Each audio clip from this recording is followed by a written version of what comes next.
അമ്മ മാങ്ങ വെച്ച് എന്തെങ്കിലും ഉണ്ടാക്കിയാലോ നമുക്ക്? മാങ്ങ വെച്ച് നമുക്ക് ഫേസ്ബുക്കിൽ കണ്ടതാണ് ഒരു പുഡിങ് ഉണ്ടാക്കിയാലോ? ഓക്കെ. മാങ്ങ സീസൺ ആയതുകൊണ്ട് ഇതാ മാങ്ങ ഇങ്ങനെ കിട്ടിക്കൊണ്ടേ ഇരിക്കുകയാണ്.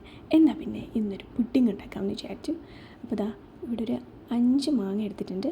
നല്ല മധുരമുള്ള മാങ്ങയാണ്. ഇതുപോലെ ഒന്ന് പീസായിട്ട് കട്ട് ചെയ്തെടുത്തിട്ടുണ്ട്.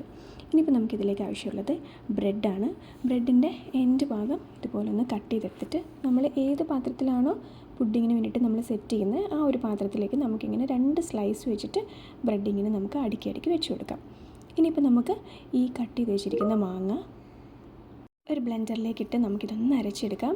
ശകലം വെള്ളം കൂടി ഒഴിച്ചു കൊടുക്കാം. ഒരുപാട് കട്ടിയായിട്ടും എന്നാൽ ഒരുപാട് ലൂസായി പോകാത്ത രീതിയിൽ നമുക്കിത് ഈ ഒരു കൺസിസ്റ്റൻസിയിൽ നമുക്കിതൊന്ന് അരച്ചെടുക്കാം.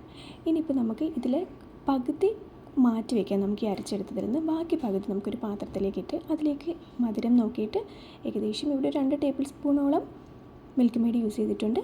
നമുക്ക് മധുരത്തിന് ആവശ്യമാനുസരണം മിൽക്ക് മെയ്ഡ് ഒഴിച്ച് ഒരു 1/4 കപ്പ് പാലും കൂടി ഒഴിച്ച് കൊടുത്ത് 1/4 മുതൽ അര വരെ എടുക്കാം. നമുക്കത് ഏകദേശം നമുക്കത് ഈ ഒരു കൺസിസ്റ്റൻസിയിൽ കിട്ടുന്ന രീതിയിൽ പാലും കൂടി ഒഴിച്ച് നമുക്കത് ഫസ്റ്റ് ലെയറിലേക്ക് നമുക്കിത് ഒഴിച്ച് കൊടുക്കാം.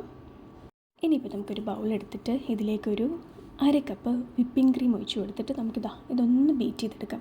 ഇനി ഇതിലേക്ക് കുറച്ച് മിൽക്ക് മെയ്ഡ് ഇവിടെ ഏകദേശം ഒരു 1.5 ടേബിൾ സ്പൂണോളം മിൽക്ക് മെയ്ഡ് എടുത്തിട്ടുണ്ട്. അതും നമുക്ക് ആവശ്യാനുസരണം മധുരത്തിന് ആവശ്യാനുസരണം എടുത്തു കൊടുക്കാം. ഇനിയിപ്പം ഇതിലേക്ക് ബാക്കി നമ്മൾ മാറ്റി വെച്ചിരിക്കുന്ന മാങ്ങാ പൾപ്പിൻ്റെ പകുതി എടുത്തിട്ട് നമുക്ക് അതും കൂടി ഇതിലേക്ക് ചേർത്ത് കൊടുക്കാം. എന്നിട്ട് ഇതൊന്ന് നന്നായിട്ടൊന്ന് ബീറ്റ് ചെയ്തെടുക്കാം. അപ്പോൾ ഇനിയിപ്പോൾ നമുക്ക് ബാക്കി മാറ്റി വെച്ചിരിക്കുന്ന മാങ്ങ ഒരു പാനിലേക്കിട്ട് അതിലേക്ക് ആവശ്യത്തിന് പഞ്ചസാരയും കൂടി ഇട്ട് നമുക്കിതൊന്ന് ജസ്റ്റ് ഒന്ന് വഴറ്റിയെടുക്കാം. നമുക്ക് ഒരുപാട് തിക്നെസ്സിൽ വേണ്ട, കുറച്ചൊന്ന് ലൂസായിട്ട് വേണം. ഇതിപ്പോൾ നമ്മുടെ കുറച്ച് കട്ടിയായിപ്പോയി. അത്രയും കട്ടിക്കാണെങ്കിൽ നമുക്ക് ഇത് ഗാർണിഷ് ചെയ്യുന്ന സമയത്ത് നമുക്കിതൊന്നും ഷേപ്പിലൊക്കെ ഒന്നും ആക്കിയെടുക്കാൻ പറ്റത്തില്ല. അപ്പോൾ കുറച്ച് ലൂസായിട്ട് എടുക്കാം. ഇപ്പോൾ നമുക്ക് ബീറ്റ് ചെയ്ത് വെച്ചിരിക്കുന്നത് നമുക്ക് അടുത്ത ലെയറിങ് ആയിട്ട് ചെയ്ത് കൊടുക്കാം. എന്നിട്ടൊരു 15 മിനിറ്റ് ഫ്രീസറിൽ വയ്ക്കാം. ഇതൊന്ന് ഫ്രീസ് ചെയ്ത് വരുന്ന ടൈമിൽ നമ്മൾ വഴറ്റി വെച്ചിരിക്കുന്ന ഒരു മാംഗോ പൾപ്പും അതും ഒന്ന് തണുത്തിരിക്കും. അപ്പോൾ ഇനിയിപ്പോൾ 15 മിനിറ്റ് കഴിഞ്ഞപ്പോഴത്തേക്ക് നമ്മളെടുത്ത് ഇനി ഇതിൻ്റെ മുകളിലേക്ക് നമുക്കതൊന്ന് ഗാർണിഷ് ചെയ്ത് കൊടുക്കാം.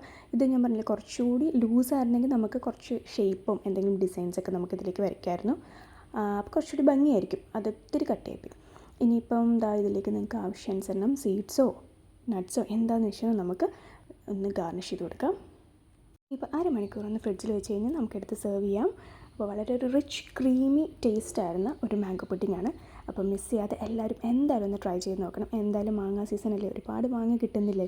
അപ്പോൾ ഒന്ന് ട്രൈ ചെയ്ത് നോക്ക്. അപ്പോൾ വീഡിയോ ഇഷ്ടപ്പെട്ടെങ്കിൽ ലൈക്ക് ചെയ്യാനും ഷെയർ ചെയ്യാനും സബ്സ്ക്രൈബ് ചെയ്യാനും മറക്കരുത് കേട്ടോ.